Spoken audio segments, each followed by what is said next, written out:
Welcome to episode 26 of the Mindfully Gay podcast.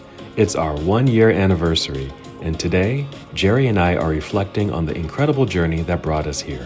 From the early beginnings of the podcast to creating a vibrant community for storytelling and connection, we'll talk about the magic of building something meaningful together. And stick around because we're looking ahead to the future and inviting you to help us shape what's next for Mindfully Gay. Let's get started. Hello, and welcome to the Mindfully Gay podcast. I'm John with Jerry. I'm Jerry. I feel like we have to explain our wardrobe. We do this really early in the morning. John wakes up at 2 in the morning. Oh, you gave my secret away. Works out, fluffs up, comes looking all pretty. I drag my nasty ass out of the gym and sit down in this chair. So that's why I look like I do. We're just going to have our hoodie moment today. The hoodie is covering all the damage from the workout. There's treasures underneath these magnificent. Okay, focus. What are we going to talk about today? Well, believe it or not, Jerry, happy birthday, happy anniversary, and all the above. But this is airing in January. I'm going to be 61. We are at 1 year of recording this podcast. I know. Isn't that amazing? And well, the whole thing. Yeah. And so we thought it would be fun or interesting to kind of do a Mindfully Gay in review. There we go. And then do what we've encouraged you. Yes. What was that concept that Charles put out there? Envision your future. Oh, something like that. Yeah. Yeah. But or dream your future.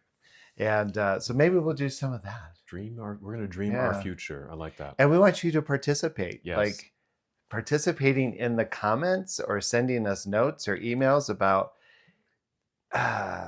what you're looking for. It's interesting. I'm following a couple pages on Facebook and what have you. And there are all these gay forums where people are, the idea is to kind of encourage people to connect. Yeah. And what's interesting is it becomes this litany of complaints that there's nothing for us to do. And I'm like, okay, mindfullygay.com. We try to create these events and these opportunities. Right. And I'm sure it's a marketing issue, but I watch what's happening on some of these sites, and I think how easy it is to step into the place of demonizing your community or pathologizing your community, as opposed to stepping in and taking personal responsibility and accountability and showing up or creating what you're looking for. Create what you're looking for, exactly. And that's what Mindfully Gay has been, right? Yeah. You, myself, Nick, we all sat down and we dreamed this up. Yeah.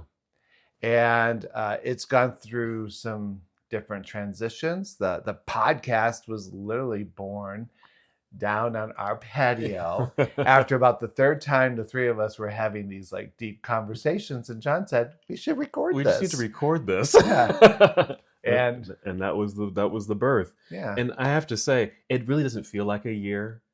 It really doesn't. I mean, it seems like the year has just gone by so fast. Because I do remember, I think we started kind of not really conceptualizing, but certainly there was a buzz, kind of December of 2023.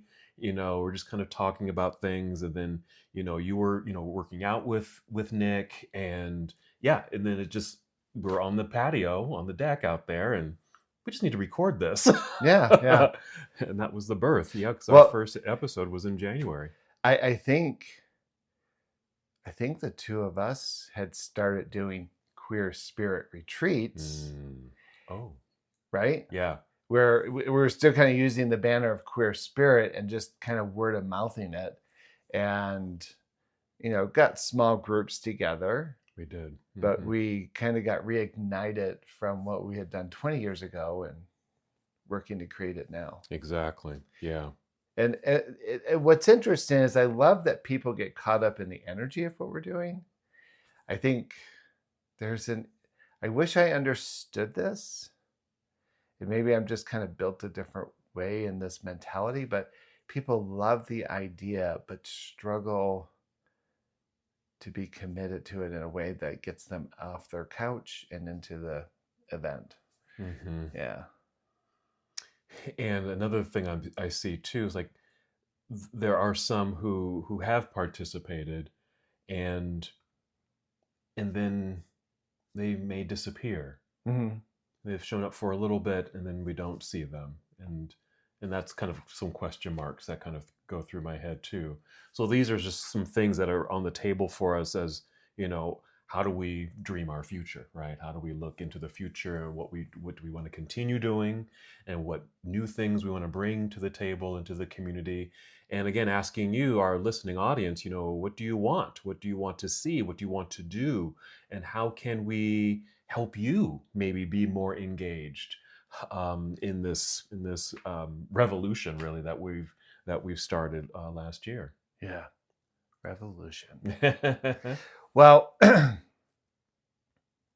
let's do the retrospect, because I think it's interesting. We did start the podcast in January, Mm-hmm. but I would say it wasn't it in the, like, you and I had done a couple of Queer Spirit retreats. Yeah, early 2023. I remember it was the summertime because we were sitting on the back patio, and that's where Nick kind of actively started dreaming with us. Mm-hmm. I think was it in reference to figuring out how to incorporate him into the retreats, and we were still going to Windwalker. There was that, because we were kind of planning a retreat or our next retreat, and yeah, how to integrate his fitness and body focus, perspective into the agenda. We got kind of just brainstorming about that. Because I remember us being on a golf course videotaping. Oh yeah, throwing the phone on the ground. Exactly. Yeah, we start putting those out there. But one of the conversations that came up at some point, it was actually the first episode of the podcast, it was what is queer spirit? Because that's when we were really starting to make that transition, because we had been using that term and label queer spirit for so long. We developed it over 20 years ago, but we were wondering, is this the time now to maybe transition out of that and evolve into something new? And Mindfully Gay kind of grew out of that. But we were talking about, so what is this? What's queer spirit? And I think a lot of our episodes since then have focused on some part of, some spirituality, some component of that in our conversations. Yeah. Well, I think what's been interesting about that is, I think the podcast in particular, and then the retreat, but I think the podcast in particular has kind of showcased how we maybe show up in the world. Mm-hmm.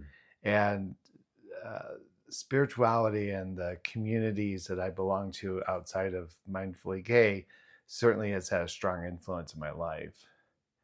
And for Nick, I would say, and I think Nick would admit this, that prior to spending time with us, well, he even said it on the podcast, I never even knew to ask these questions. Exactly. Or to have these explorations. Mm-hmm. And so in some cases, I kind of felt like for him, as we'd have these conversations, it literally would be like unwrapping some layer of consciousness or awareness.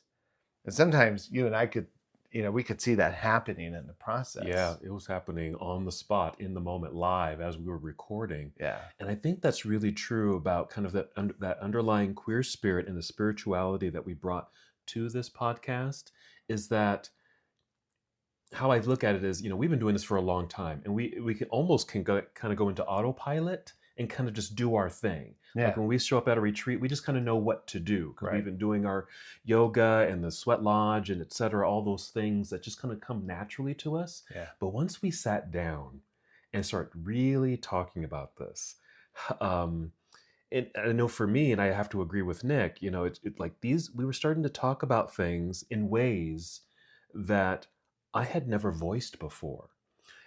We were talking about things and asking questions that I never asked before. And so I think it helped me too in regards to looking at, what am I doing and what have I done and where do I want to go? Mhm. Being able to put a little bit more voice, um, and I guess a whole new vernacular around what I do and what I want to offer my community. And it really has given me kind of this spark. Like I'm really like jumping out of my chair. Like I I need to do this. I want to do this. I'm excited about this. And I think the podcast has really helped me to, Yeah. want to do that. Well, and it's interesting for me. I the podcast has been interesting. I don't know how to say this without sounding crude, but I feel like with you and Nick, it has felt like a more intimate and sophisticated conversation than the one I typically have maybe in my office. Like I could think of a small handful of people where I could maybe do some really deep diving Mm-hmm. around these topics. A lot of times I feel like I'm the instigator. I used to introduce myself as a spiritual activator. Mm-hmm. Yeah. That was by accident. I wanted to say spiritual activist. Activist. And I went, spiritual activator. I like that. That kind of fits. And so a lot of times I feel like I fit in that particular role. And here in the podcast, it has felt therapeutic. Mm-hmm. It has felt sophisticated. And because, I love you and Nick and have this relationship with you, it feels like it has permission to go into a layer of intimacy. And when I say intimacy, just this emotional connectedness and bonding that happens. I agree. Which again, I think it just facilitates this other dimension. Mm-hmm. Yeah. Absolutely. And I wish this for our community. And I think that's why I think we have continued to do the podcast and have had these conversations because of that intimacy, that connection that we've developed among the three of us, and seeing how it has pushed us forward, and what we're doing Yeah. in our personal lives and in the community. And I wish that for other people, especially in our community. One thing I've heard, so we're actually filming this November. It's the week before Thanksgiving, Mm-hmm. even though it's going to pop up in January. And it was just my birthday, and we had a gathering of friends, and I had some friends come in from Colorado and what have you. But it was interesting. People were talking about the podcast. And one of my friends said, I listened to the podcast and I get so drawn into it that I think I need to call you and have this conversation. And I've heard this from I've heard this from clients and other people. Like they're thinking, is it appropriate for me to text you when I was like, yeah, I would really love to hear from someone. So it's interesting when people are like in our presence, they're like clearly they're listening, clearly they're drawn in. Yeah. And and most of that feedback is coming from people here in Utah, although Colorado, New York, there's, I have connections in other places. I know the podcast is going around the world. Man, I would just love to hear from some of our international people because, as much as we struggle with dynamics here in the United States, there are some countries where the podcast is going that I think, they must really struggle with some of these dynamics and would love to hear what they're talking about or what they're experiencing. Yeah. But I think what I hear people saying is somehow they feel like they're part of a community. And I think what we vision is how do we get them from the place of observer to participating and maybe even creating. And I heard from someone, I forget where they were from, maybe it was Vegas, but there was someone who contacted me who said, well, maybe we need to have a mindfully gay here. And I'm like, Yes. yes, yes. We would love to have a global network of, and when you think about, this is what Harry Hayes did with the Managing Society Right. in the 40s and the 50s, Mm. when the closet, was bulletproof, Mm. right? He would get these guys that they were meeting in cruising spots Yeah. and say, just come and meet. And there's a movie called Hope Along the Wind, I think, where they document this, and you can find it on YouTube and other places. But some of these older guys, when they did this documentary, were still alive, and they said, yeah, it was really scary. It was Mm. really intense, because they would show up, they would draw the curtains, and they would just gather in a circle Wow. and talk about their lives. Wow. What are we doing? We're doing the same thing. Yeah. We're really doing the same Uh, thing.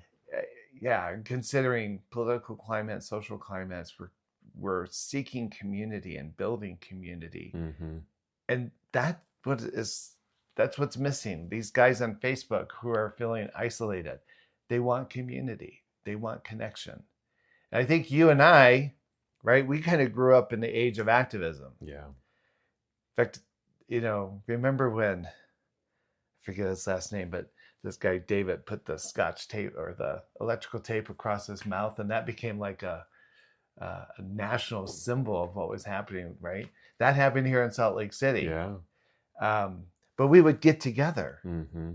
and we would visit and socialize, and then go activate. And so that's what I feel like we're trying. I feel like that's the ambition that we have, is how do we create community? Let's play board games. Let's have a book club. Let's do meditation. Let's do yoga. Let's do a sweat lodge.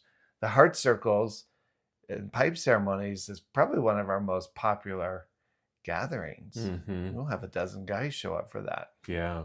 Which is fascinating and wonderful because, again, kind of going back to that spirituality, because I think it's that portion that our community and even just beyond our community, that's what people are seeking. That's what's missing from their lives. They're missing this connection to something that's maybe broader and bigger than them, or just something that's just not talked about or explained even. And so when you've offered sweat and the pipe ceremony and the talking circles, and those who are showing up, it's giving them this opportunity to speak without judgment, to speak their minds, say what's going on in their lives, to be heard.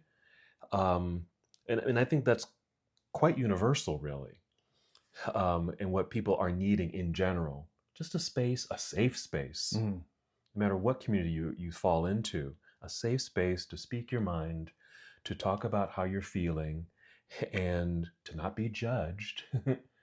For me, it's to lift that heaviness, to lift this darkness that might be sitting in you from whatever trauma you have experienced in your life, and allowing for a clearer path to be drawn so that you can walk forward.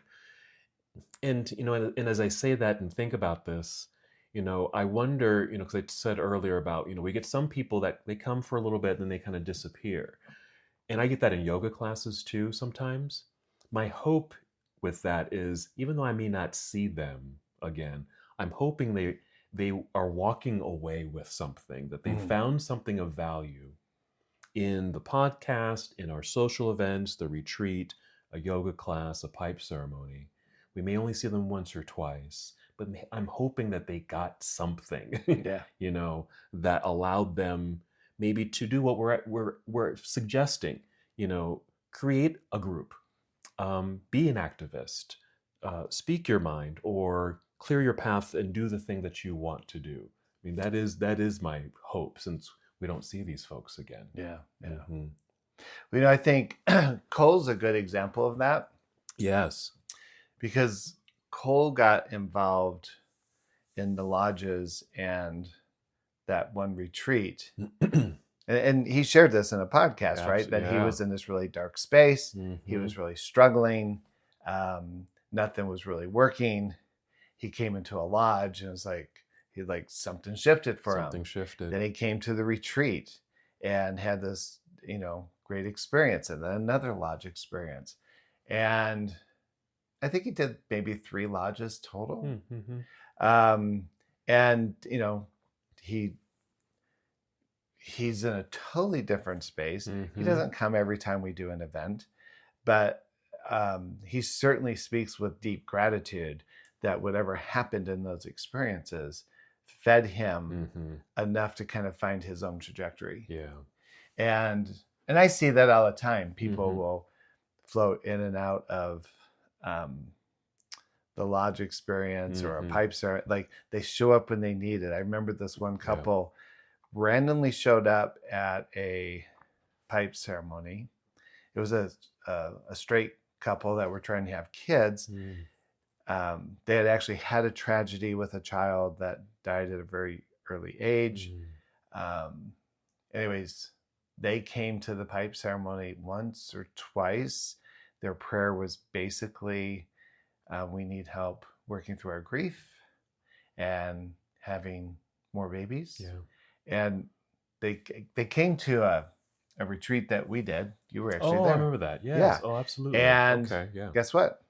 They have 2 kids. Oh. Right. And that was 2 years ago. Yeah. Yeah. Oh my gosh. They ended up having twins. Oh my goodness. Yeah. Wow. And I follow them on Facebook and they're happy. And I really think a big piece of it is they needed to be able to sit in a circle and be witnessed in their grief, be witnessed in their struggle, and to be able to put that prayer in that tobacco and send it off. Yeah. Yeah.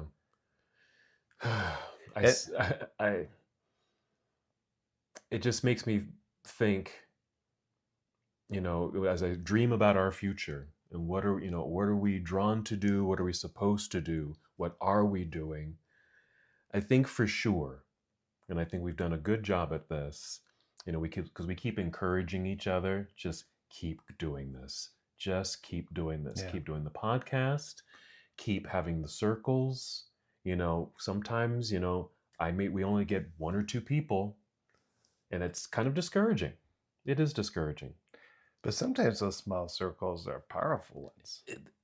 They usually are. Yeah. They typically are. They're the most powerful. And then even if that 1 person that shows up or the 2 people that showed up, they're thankful and grateful that we even had it. Yeah. Thank you for having this. I needed this right now. And so that's encouraging too. So whatever we do moving forward, what I appreciate about you and I think what we've been doing together is our consistency and continuing to show up. Yeah. And that's what we've been encouraging our audience and to do as well. And those who do participate, show up. Just show up. Even if you are just showing up when you need it. Yeah. I need a lodge. At least they know where to go. Or maybe I just need to be witnessed. Yeah. Mm-hmm. People are like, I don't know if I can do a lodge. And I'm just like, well, come in. Who doesn't like to sit by a fire? Yeah. Come and sit by the fire. But don't sit at home watching Netflix by yourself when you could be sitting with 3 or 4 other guys. Yeah. And just enjoying a nice quiet evening by the fire. Yeah. We're not going to drag you or try to coerce you into anything. Right. Just come and show up. And sometimes it's nice to have those people at a lodge because then they get the potluck ready. So when we get out of the lodge, it's already warm. It's already ready.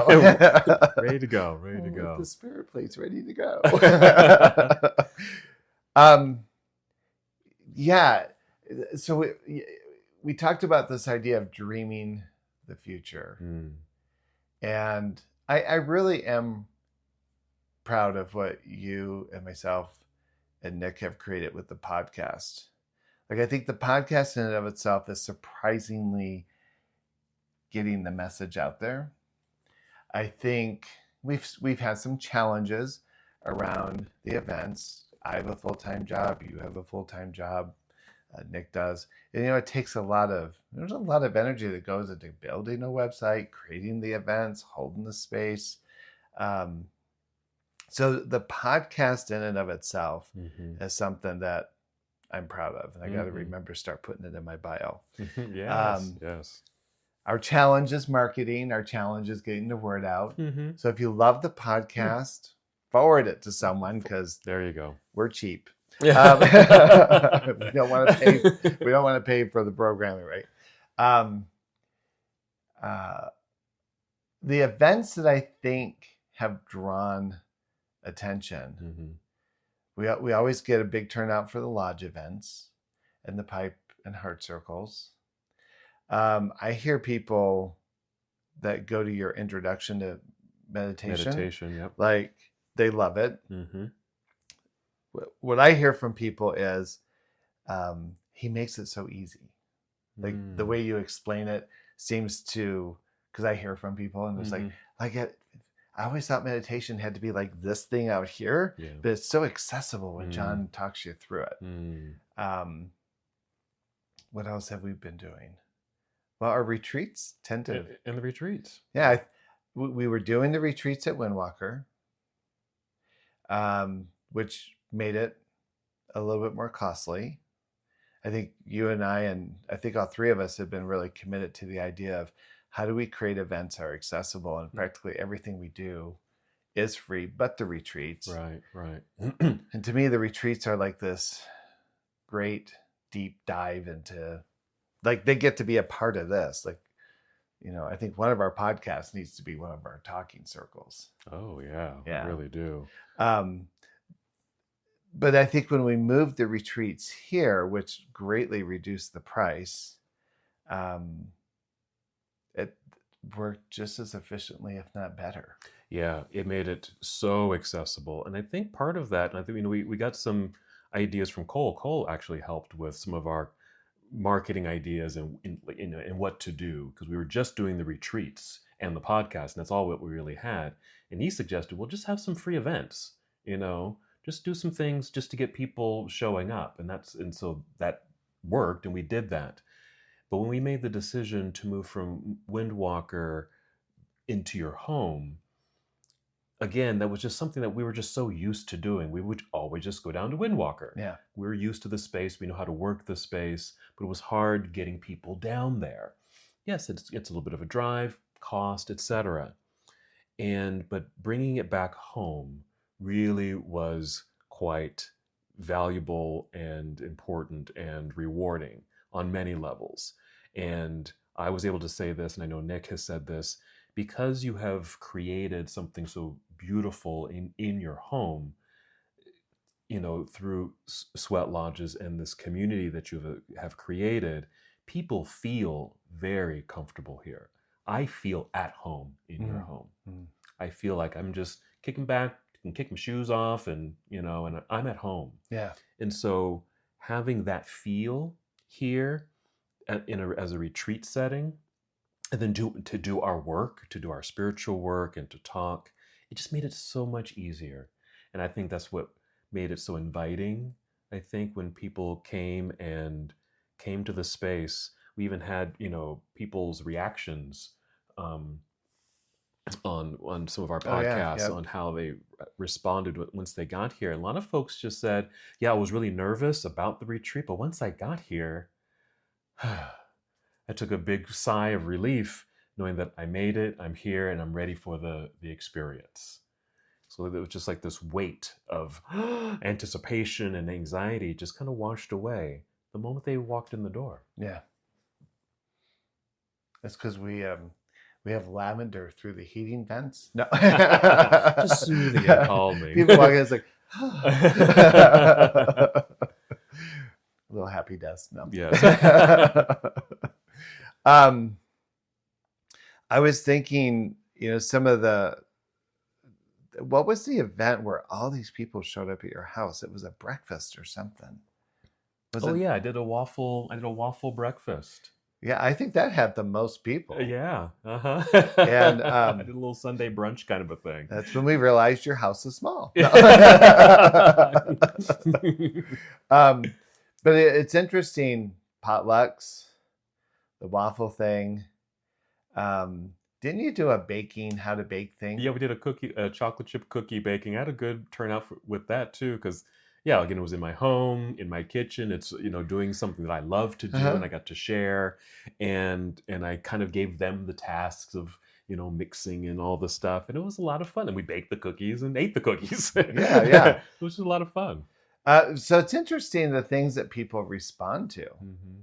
I think everything we've done now, I would say the book club, Oh yeah. it started out strong, but didn't necessarily end strong. Like we only had, I think, 5 sessions, and people seemed they really enjoyed the book. Showed up. We had some great conversations around the book, Hmm. but it didn't necessarily translate into. It was like a 5-week commitment, Hmm. Hmm. and we started out with, I think, like 6 or 7 guys, and ended up with like 1 or 2 by the end. Hmm. Um, And you read the four agreements, right? yeah, Yeah. yeah. And then we did the game thing. Oh yeah. I'm not a gamer. But I think that was a Nick and Cole thing, Yeah, yeah. um, which they're welcome to do again. um, and then we've had we had one idea. I would love for that person to come forward, but they wanted to start like a quilting circle. And I know so many people who are into quilting. I thought, how perfect is that Yeah. to everyone sitting around a quilt working on something together? What are they going to do? They're going to talk. They're gonna talk. Remember Yeah. that group Stitch and Bitch? Yeah. I love Right. that name. Yes. Even our very first social event was I hosted a Super Bowl party. Oh yeah, that's right. Yeah, I had Yeah. a bunch of people come to that too. It was a little bit of a potluck, and we watched the game, and that was a lot of fun. I'm like, how was the halftime? Halftime was a lot of fun because it was Usher, and he roller skated. So I went out and got my roller skates on. I roller skated in the house. It was fantastic. What it comes down to, at least with the events and the ones that we're talking about, you know, we're just doing the things that we would normally be doing anyway. Yeah. I'm already going to be baking. Yeah. Yeah. I'm already going to be, reading a good book or watching television. Why not just make it a group Yeah. event out of it, Yeah. right? And I think hopefully I hope that's encouraging for other folks. Is if we're saying, go out and create something, it doesn't have to be big and grand. It could be quite simple, like a quilting bee, or hey, I'm going to watch this new series on Netflix, and it'd be fun to watch it with a group of people. I watched a movie last night, Rebel Moon. Oh, Have you seen this? I don't think so. No. It's like a 3-hour movie. Yeah. And then there's a Rebel Moon 2. And so there's another 3. It's almost like the sci-fi epic. I thought of it as like Lord of the Rings, Mm-hmm. right? Very evolved. And I thought this would be a fun movie to watch as a group. Like break it up into, instead of a 3-hour, maybe do like, we're going to watch the first 90 minutes. Yeah. Come back in a couple of days. We'll watch the second. You could break it up into 4 sections. Yeah. Part of our problem is like this room is where our TV is. And, I think I could have like 5 or 6 people in here. And I know Nick and Cole have talked about wanting to host movie nights, but they also have a very small space. And I don't even know where you would watch TV in their house. But I know in the summertime, we did the outdoor theater. That's right. You watch Jaws. Did you come to the Jaws thing? Yeah. That was fun. That's right. They put up the screen. And then we had a sheet down, and we watched Jaws. And it was actually kind of fun. But it's interesting. I don't know what it is with Utah and people in Utah, but like 9 o'clock, people want to go to bed. It's like, well, let's talk about Jaws. I was like, I'm going to bed. But really simple things. And I'm sure there are people in the community, and I think there are people who are listening to us outside the community. Our resources are just our own natural lives. Mm-hmm. Yeah. We're really not, pulling from these grand, adventures. to, and trying to put things together. We really just keeping it simple and pulling from our own lives and just doing things that we enjoy doing. I hosted the roller skating thing. Yeah. That was so much fun. Yeah.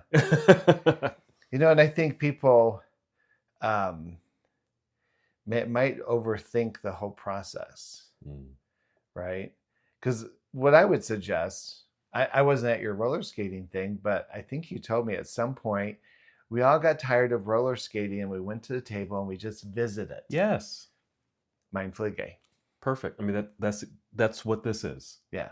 We say join the conversation. We're just creating spaces where you can have the conversation. Yeah. Right? Whether it's around, the movie screen, the coffee table with the home-baked cookies, a roller skating rink where you can go and take a break and have a slice of pizza and chit chat. Well, let's talk about the future. Here we go. Let's just focus on the podcast. What are you forecasting for the podcast in 2025? What I see, what immediately comes to mind is certainly continuing what we're doing, having these engaging conversations with each other. And let's start bringing guests. Let's get guests on the show to help us, I think, with seeing new perspectives. Having them share their expertise in the world of drag or spirituality or whatever it might be. Yeah, I'd like Activism. us to get some transgender conversation. Yes. Like Guest appearance, people who can speak from their life experiences just as we are. And again, open up the conversation, to open our minds, to open the minds of our viewers. So I see guests on the show. Who would be your ideal guest? Ooh, my ideal guest, Oprah Winfrey. Well, I think we call her agent. Okay. Right. Other than why Oprah? She's not gay. Or is she? Well, is she not? I don't know. Gosh, I can't think of anyone in particular, but it's people who, like you're saying, some young folks, younger than us, to give us that perspective. What's happening in their 40s? I know, right? The Gen Z community, young queer kids, what's happening in their world and how are they managing their world?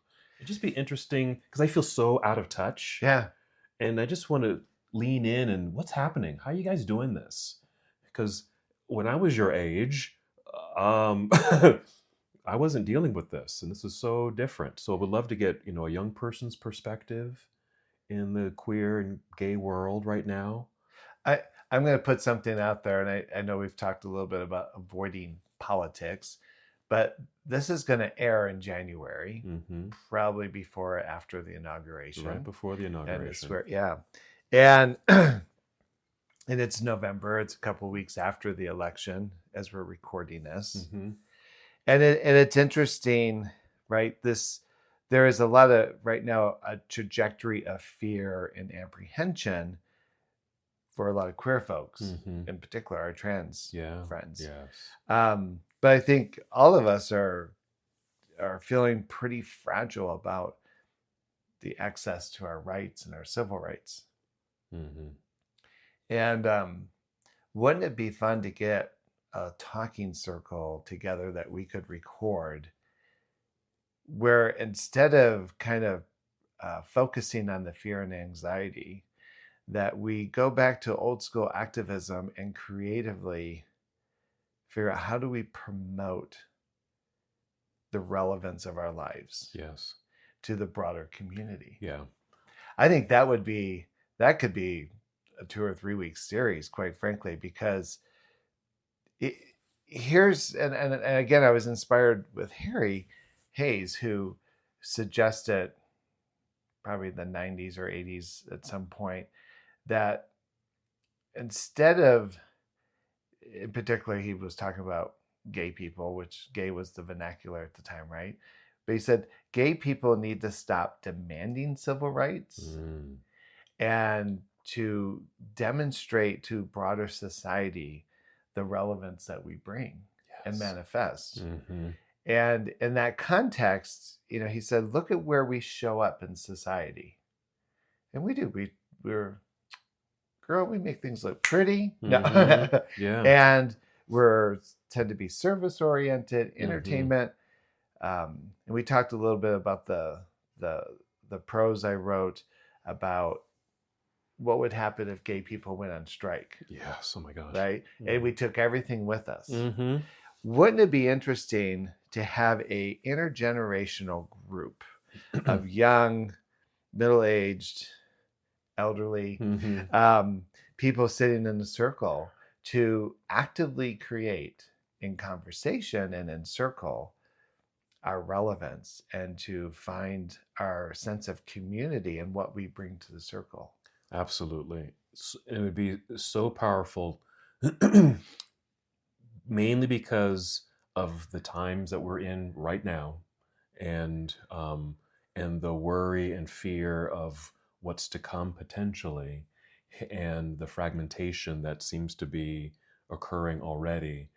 Um, I think it's more important now that our community comes together, and especially in that form. And I think Mindfully Gay has really done a good job, Mm. both on the in the podcast and in our social events and the retreat, is to highlight our relevance Mm. and the importance and our power of who we are as individuals, as people, as a people, Yeah. and what we bring to this world, and to remind each other of that in circle, just in the way that you're talking about, gathering and having a series. Maybe we record it, but even if we don't, we have it, and remind each other of our power and strength and contribution, and to, I think, educate perhaps our young folks who may not even know Yeah. their Yeah. relevance and history and value. And I think that's what's going to make us a powerful force, and in what's to come, because Right. one of the things that's kind of helped me through all of this, since the election, has been, you know going back to my yoga, and my mother is just such a rock and has been my rock, and she feels like I'm her rock. But anyway, we just she said to me, John, no matter what happens, this was even before the election, no matter what happens, we're a pretty resilient people. We're going to be okay. And that to me just Mm. softened my shoulders. It's the weight seemed to be lifted. It didn't seem as heavy. And then she just reminded me again right after the election, we're resilient people. We're going to be okay. And you know what? We really don't know what's really going to happen. We can only take one day at a time. Yeah. One day at a time. And it was such a wonderful reminder, because that's what I try to teach in yoga. And here's mom just steps up and just, here it is. Downward facing dog. Downward facing dog. And just be in the moment. And if we can continue to do that and be that for our listeners, for our community, and we're going to be okay.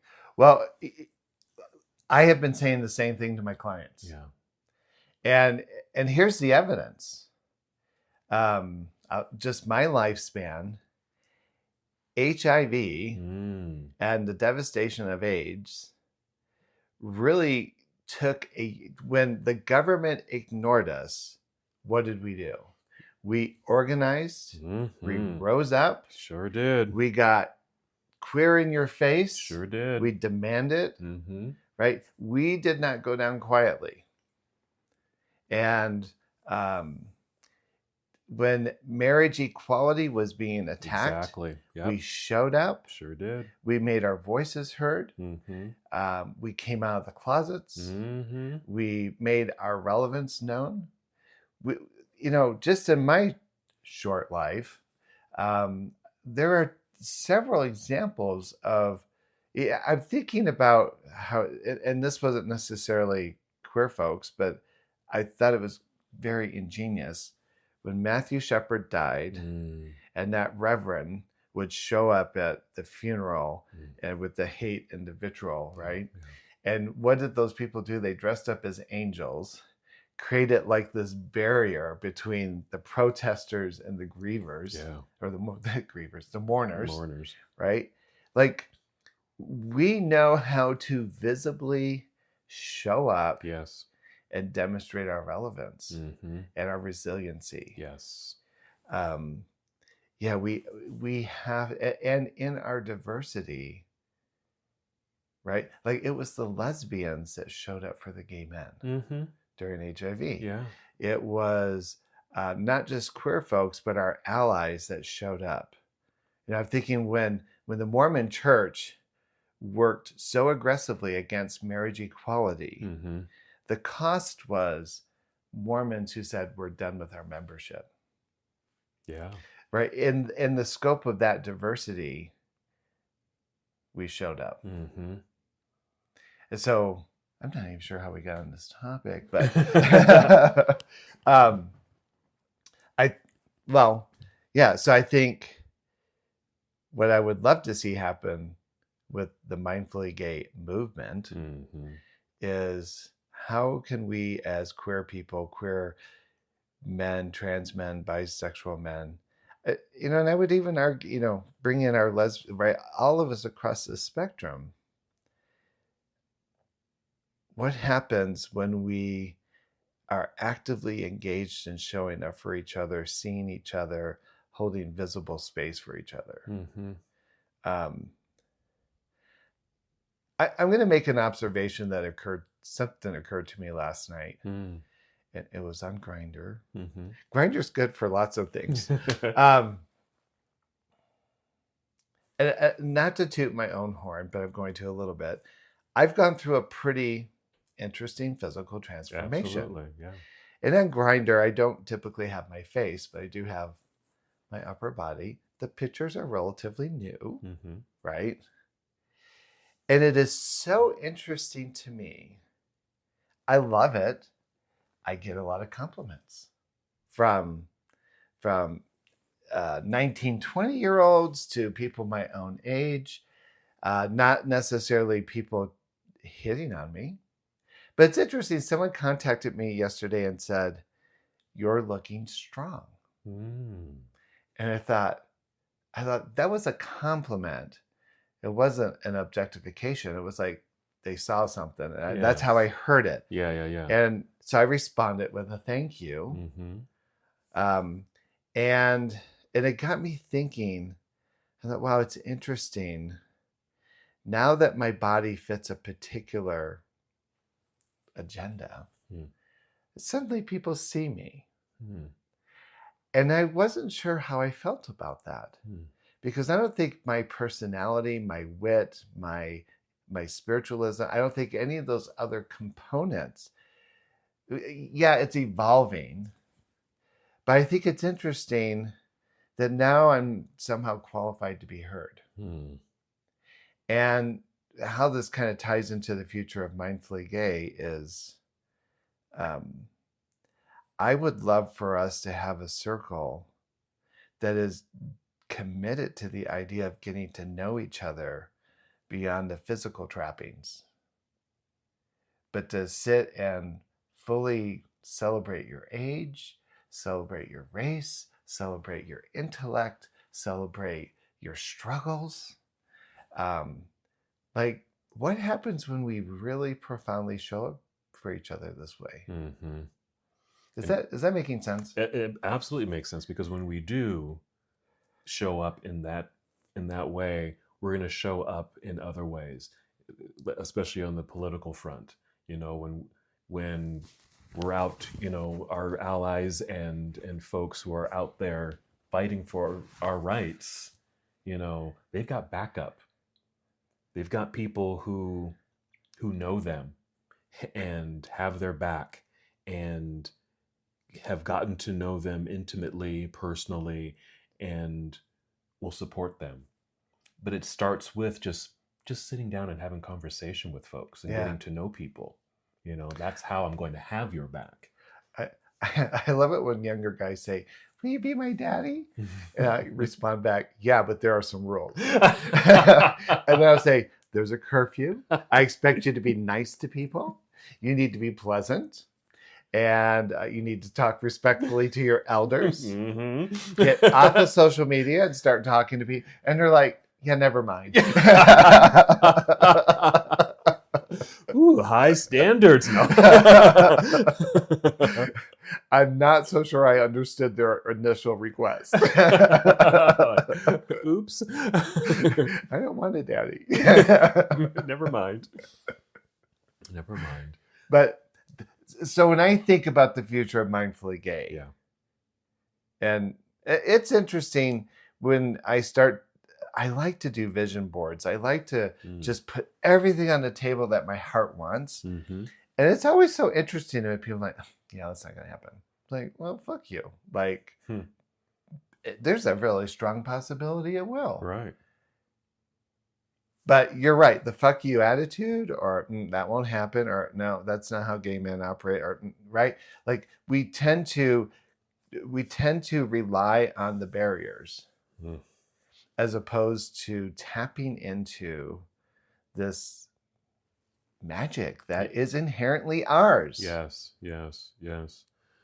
All that negativity and tampering down and weighing down and negating all of that, that has no function. Yeah, I love the haters. Oh. I mean, I do love them.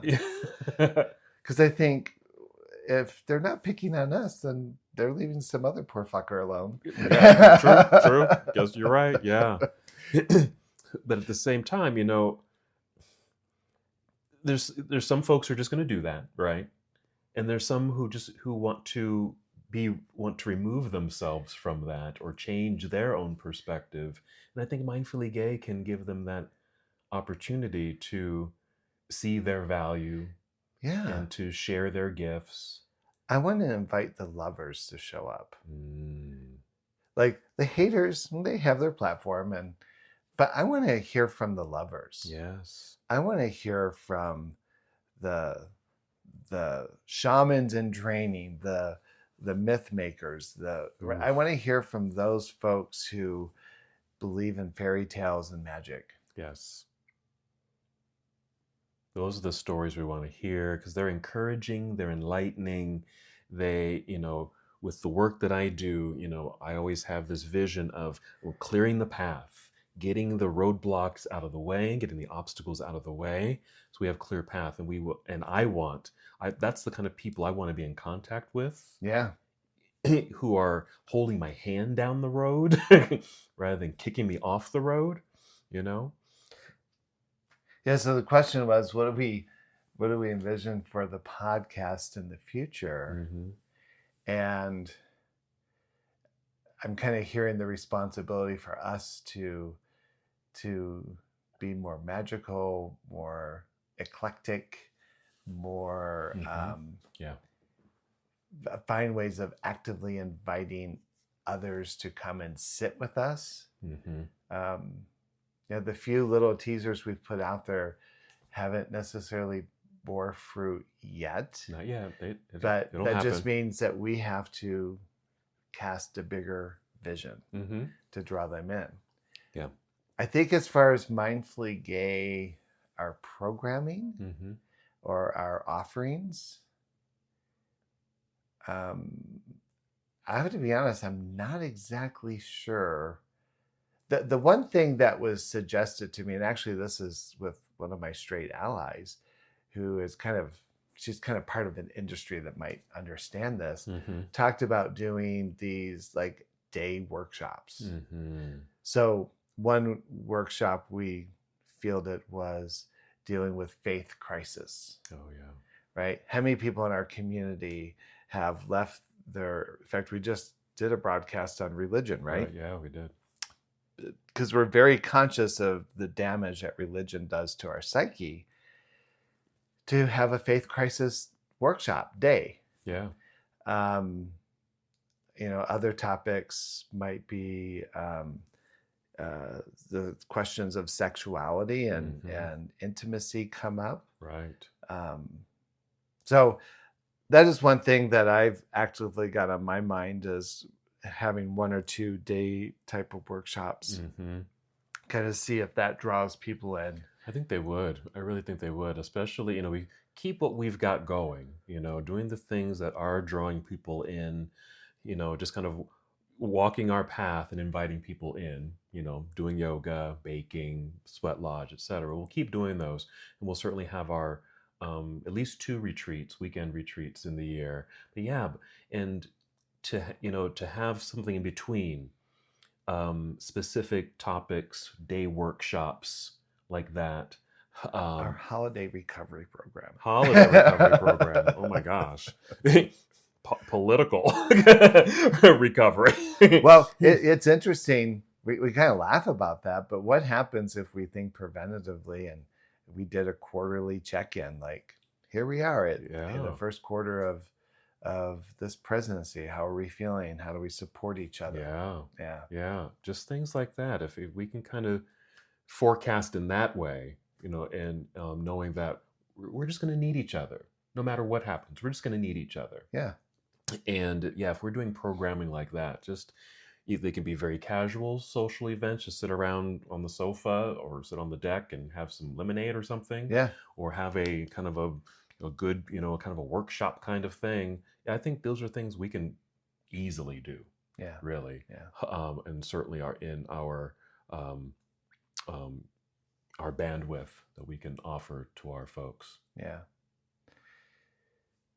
Yeah, I think there's a lot that can happen. I think we're on a good trajectory. Mm-hmm. What we definitely need is some. I'm sure there's somebody listening to this who has an idea that they're looking for a place to plant it, and I would say at least contact us, Mm-hmm. um, and let's see if we can create the space and time. It doesn't even have to be here or at your place. Like, I know this person wanted to do a quilting circle. I don't know too much about quilting, but I imagined it involving like equipment and supplies. They want to do it at their house. We can use the website as a way of connecting people. Yeah, exactly. Mm-hmm. Yeah, and so we would definitely like to hear from you as our listeners about your ideas, your desires, what you're looking for. I know one of the things that I want to get better educated and committed to is the social media plan. Everyone tells you social media is how to do it. Not of that generation, and so it's been very hit and miss. Yeah. And maybe there's someone out there who really knows how to do it, who would like to lend their talent to helping us orchestrate it better. That'd be lovely. Yes, we're calling on you. Hello. Yeah, so I like where this is going. I like what we've done today. Mm-hmm. We certainly want to hear from people about topics. Yeah. We have a list of topics, and we just kind of randomly pick from them. And but we would love to hear topics. Yes. Continuing this conversation, we want to hear from you. Topics, event ideas. Just look us up on mindfullygay.com. We're also on Instagram. Find us there. Facebook. We have a Facebook group. So yeah, continue to join us when you can, and would love to have you. I think that's it. Yeah. I think the other thing I would add is, like with our heart circles, we have a way of zooming people in. We always have 2 or 3 people who zoom in from that's right. other places. And so I think some of our processes, if people are not in Utah, but they want to kind of participate, can probably join us through via Zoom or some other. Yeah. Oh, very good. Yeah. Yeah. There's other ways. If you can't be here in person, we'll find a way to get you to on board. And even if you want to be a guest on the show and you're not in Utah, we certainly have the capacity to do a Zoom call to do an episode with a guest that's out of town. Really? Yeah. You are so smart.